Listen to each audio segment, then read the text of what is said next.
ये कहानी एक ऐसे ड्रग नशे के बारे में है जिसको लोग जब भी लेते हैं तो इस ड्रग का असर कुछ लोगों के जिस्म में होता है और कुछ के नहीं, और उस ड्रग को लेकर लोग वमपरस में बदल जाते हैं। कहानी के शुरू में हम दो दोस्तों को देखते हैं जो गाड़ी में बैठे मजे करते हुए जा रहे थे, जिनमें से लड़का नाम राबिन था। वो आंखें बंद करके पहाड़ी रास्ते पर गाड़ी को चला रहा था। शुरू में राबिन की दोस्त जिसका नाम मेरता था, इसको सब कुछ बहुत अच्छा लग रहा था, पर रोबिन जब गाड़ी को और तेज चलाता है तो मेरता अब डरने लगती है। पर तभी मीठा अपने सामने एक ट्रक आता हुआ देखती है और अपने दोस्त को गाड़ी दूसरी साइड पर करने का बोलती है। पर रोबिन जब बिल्कुल उस ट्रक के पास आ गया था तो अपनी गाड़ी को अचानक से दूसरी साइड पर मरता है। अब ये एक मंद एक कान में आ गए थे। गाड़ी से निकलकर मेरटा रोबिन पर गुस्सा होती है और कहती है कि तुम पागल हो, अभी मैं मरना नहीं चाहती। पर रूबीना जमीरता को प्यार से मनाता है तो वो मान जाती है। हमें पता चलता है कि रॉबन डरगिस लेता था, यहाँ पर भी डरगिस लेने वाला था। मेरता जब ये देखती है तो जिद करती है, कहती है मैं भी इस ट्रक को लेना चाहती हूँ। पर रॉबनस कहता है मेरता देखो मेरी जान, ये ट्रकस बहुत अलग है, खतरनाक भी, इससे तुम्हारा दिमाग भी पढ़ सकता है। मेरिता राबिन से वादा लेती है कि ये ड्रग लेने के बाद तुम कभी भी इस ड्रग को प्यार करती थी और साथ ही रोबिन के साथ जीने मरने की भी कसम खाती है। फिर जिसके बाद दोनों इस ड्रग को अपनी आंखों में डाल लेते हैं। काले रंग का लिक्विड निकलने लगता है। कराबीन इसे कहता है हम दोबारा फिर मिलेंगे। अगले सपने में हमें दिखाया जाता है कि मेरता और रोबिन की लाश अस्पताल में पड़ी थी, जिसको बाहर खड़े मेरता की मोमदीद देख रहे थे और बेटी की मौत से बहुत ज्यादा दुखी थे। इसका मतलब ये था कि इस ट्रक को लेने के बाद दोनों की मौत हो चुकी थी, दोनों मर चुके थे। पर यहाँ पर हमें पता चलता है कि रोबिन की लाश को लेने कोई भी नहीं आया था और सबका सौरवार मेरता की मौत का रवाबन कोई समझ रहे थे।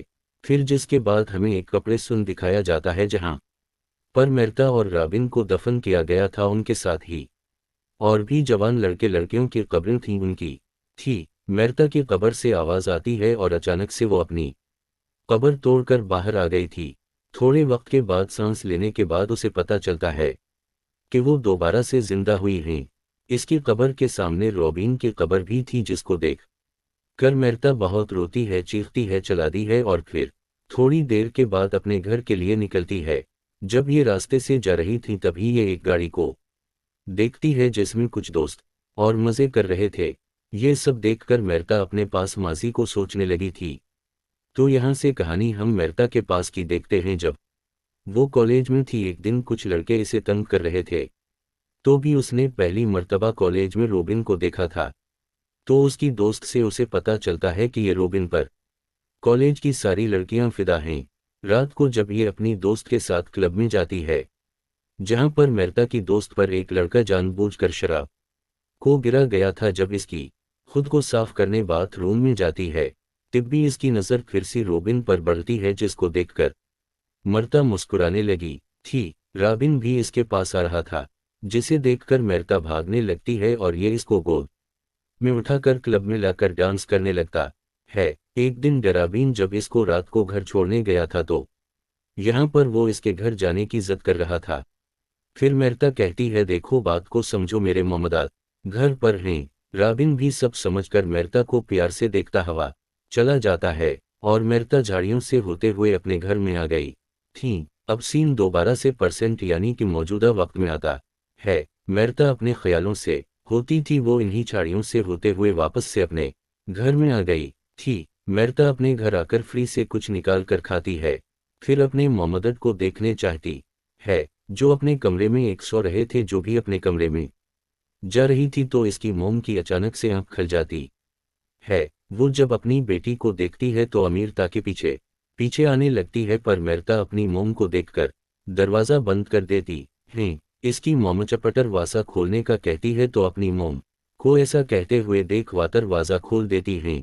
इसकी मोम जब इसको हाथ लगा रही थी तो उनको इसका जिस्म बिल्कुल ठंडा लग रहा था। यहीं पर मेरता की डैड भी आ गए थे, पर मेरता अपने डैड की आवाज़ सुनकर अपने घर से भाग जाती है। इसके बाद जब इसके कमरे में इसकी मोम को देखने आते हैं तो उन दोनों को अब ऐसा लग रहा था कि मेरता इन्हें अपने ख्यालों में देख रही है। मेरता भी अपने घर से भागकर जंगल में आ गई थी। यहाँ पर एक ग्रुप के लोग उसे अपने साथ लेने आए थे और इसे कह रहे थे कि हम तुम्हारी मदद करना चाहते हैं। ता इन्हें देखकर पेड़ पर चढ़ जाती है। फिलहाल कुछ वक्त के लिए मेरता उन लोगों से बच गई थी, जिसके बाद वापस से ये अपनी कब्र पर जाती है तो उसे अपने हाथों की नशी काली होती हुई नजर आ रही थी। ये सियाही उसके पूरे जिस्म में फैल रही थी। मेरता परेशान हो जाती है, जिसके बाद वो एक स्टोर पर आती है।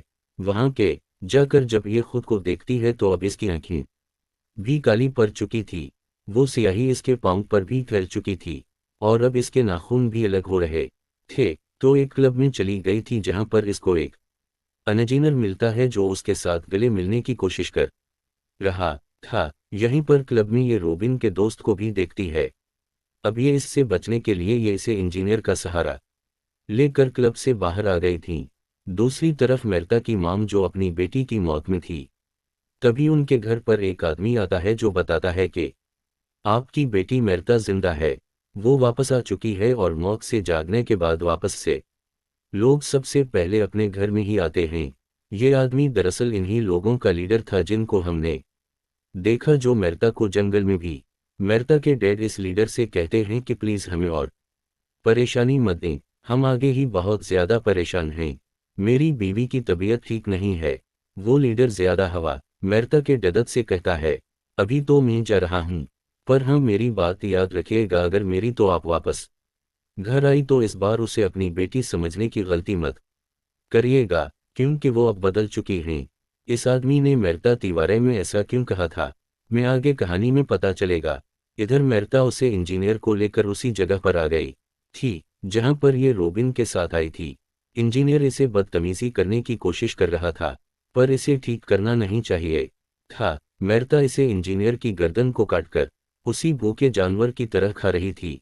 इसकी आंखें भी काली पड़ चुकी थी। ये इस इंजीनियर को खाने के बाद अमीरता एक दुकान पर आती है और वहां से एक फोन को चुरा लेती है। हम देखते हैं कि तेवाओ पर उसी इंजीनियर के कत्ल की खबर चल रही थी। ये फोन चुराने के बाद अपने डैड को फोन कर दिया है, पर कुछ भी नहीं बोल पाती। रात को ये अपने घर आ गई थी जहां पर वो रोबिन के साथ रहा करती थी। वो पहले अपनी कपड़े बदलती है और फिर सोफे पर लेटकर रोबिन के साथ वेलमो को फिर से याद करने लगती है। दस्तावेज के बाद इसकी डैड भी आ गई थी जो नहीं जानते थे कि मेरता यहाँ पर है। वो अपनी दोस्त के साथ थे, वो उसे बता रहे थे, मैं जानता था मेरी बेटी यहाँ पर रोबिन के साथ आकर रहती है और गरगस भी लेती है, लेकिन मैंने फिर भी इस घर का किराया दिया जिसका मुझे आज भी दिख है।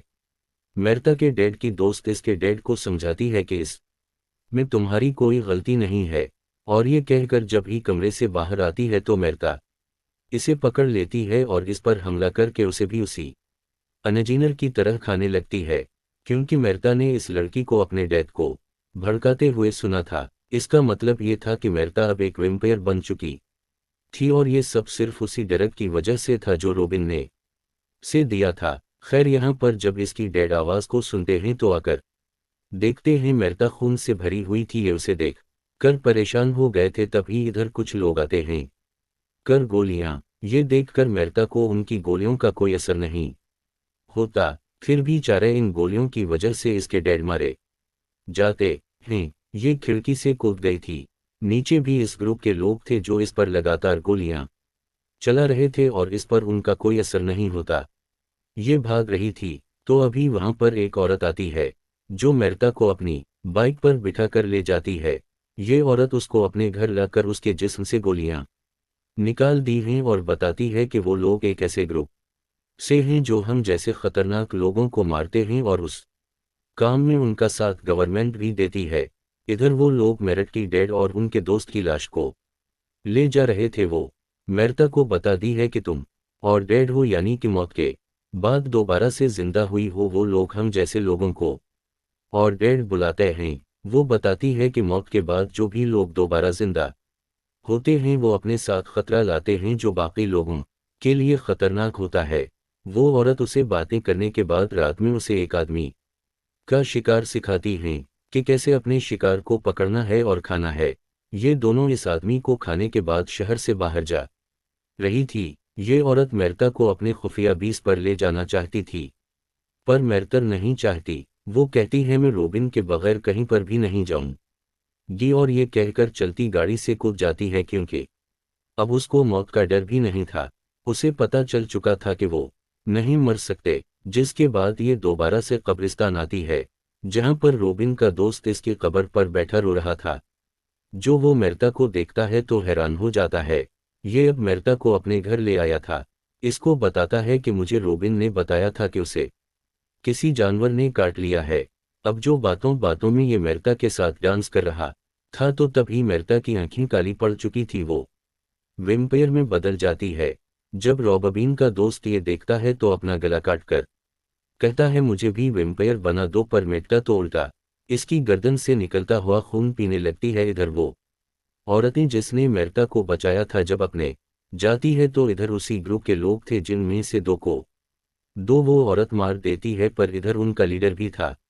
ये इस औरत को बिजली के छुटके देकर अपने साथ ले आए थे। जब मेरता कब्रिस्तान में दोबारा से जाकर रोबिन की कब्र को देखती है तो इधर कोई भी नहीं था, पर इस के पीछे उसी ग्रुप का आदमी उसी भी बिजली का छुटका दे कर साथ ले जाता है। जब मेरता को खुश आता है तो वो खुद को जैन जेरूमी ग्रुप के लीडर के सामने कैद पाती है। मीरता लीडर से कहती है कि मुझे मार दो, जिस पर वो कहता है कि तुम इतनी आसानी से काम मरने वाली हो। तुम्हें मारने के लिए हमें बहुत कुछ करना पड़ेगा, क्योंकि तुम बहुत ज्यादा ताकतवर हो और तुम तो हमारे खास आदमी की अमानत हो, जो कोई और नहीं बल्कि रॉबाबंग था। इसका मतलब ये था कि रूबी अभी भी जिंदा था, वो कभी मरा ही नहीं था। रॉबिन आकर मेरता को संचीरू से आज़ाद करवाता है और उसे अपने साथ एक कमरे में लाया था, जहां पर अब रॉबिन इसको कहानी बताता है कि मैंने एक और डेड को अपनी आंखों के सामने अपने दोस्त को खाते देखा था, और उसी दिन मैंने इस ग्रुप से मिलने का फैसला किया कि मैं उनके साथ मिलकर और डेड लोगों को पकड़ूंगा, इन्हें मारूंगा। तभी मैंने तुम्हारे साथ इस डरक को लिया था, और मैंने उसी लिए तुम्हें भी और डेट में बदल दिया ताकि हम दोनों मिलकर साथ दे सके। सब सुनने के बाद वो अपनी मौत का कसूरवार रोबिन को मानती है। इसने उसकी पूरी जिंदगी को बदल दिया था। एक आम इंसान से इसे एक इंसान खाने वाला हैवान बना दिया था। ये सब सोचकर उसे नींद नहीं आ रही थी, उसी लिए वो अब इस कमरे से बाहर आती है, जहां पर बाहर आकर ये उसी औरत के चीखने की आवाज़ों को सुनती है जिसने उसकी मदद की थी। ग्रुप का लीडर इसको बिजली के झटके देकर मारने की कोशिश कर रहा था। अमीरता इस कमरे में आकर लीडर पर हमला करके उसे बेहोश कर देती है और इस औरत को बचा लेते हैं। ये इस औरत को बचाकर जा रही थी तो रास्ते में इन्हें ये दोनों को आप उसे पकड़ लेते हैं। इससे पहले ये उन दोनों को वापस ले जाते तभी यहाँ पर मेरता उन सबको मार देती है, पर देखते ही देखते वहां पर और भी बहुत सारे आदमी आ गए थे। मेरता उनका भी बड़ी ही बहादुरी से मुकाबला करती है और इन्हें भी मार देती है। जब ये बाहर और गाड़ी में बैठने लगती हैं तो भी वहां पर रूबीना जाता है, जो कहता है क्या कर रही हो। पकड़कर कहती है तुमने मेरता का खून कर दी है और मैं अब मेरता नहीं हूं। वो इसको बिजली का छुटका देकर वहां से इस औरत को साथ ले जाती है। कहानी के आखिर में हम देखते हैं कि वो औरत मेरता को सिखा रही थी से इसे अपनी शिकार को पकड़ना है। मेरता को देखते हैं, जिसे देखकर ऐसा लग रहा था कि अब वो बिल्कुल तैयार है। और उसी के साथ ये कहानी यहीं पर ख़त्म हो जाती है।